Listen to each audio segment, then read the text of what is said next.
Salut, c'est Dardar. C'est quoi? Dardar, c'est l'histoire d'une œuvre d'art. De l'art De l'art. J'adore.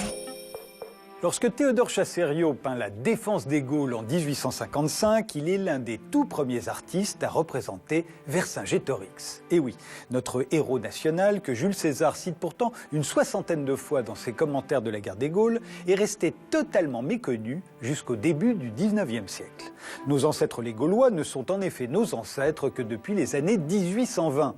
La noblesse prétendait descendre des Francs, les vainqueurs des Romains, par opposition au peuple qui, lui, descendait des Gaulois vaincus par les Romains.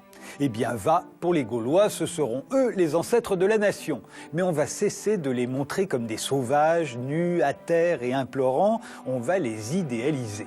En 1825, Amédée Thierry fait un best-seller avec son Histoire des Gaulois, dans laquelle il popularise la figure d'un jeune chef, Vercingétorix, en patriote intraitable. C'est lui que Chassériau peint 30 ans plus tard, à cheval et triomphant, lors de la victoire de Gergovie, les cheveux courts et sans moustache, pour faire plus civilisé.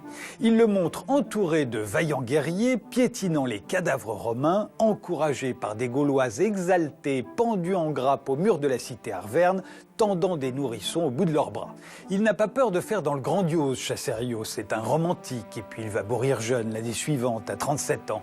Mais son héros, Vercingétorix, qui est mort jeune lui aussi, est promis au plus grand avenir. Il le sait, il travaille pour l'histoire, et l'histoire lui donnera raison.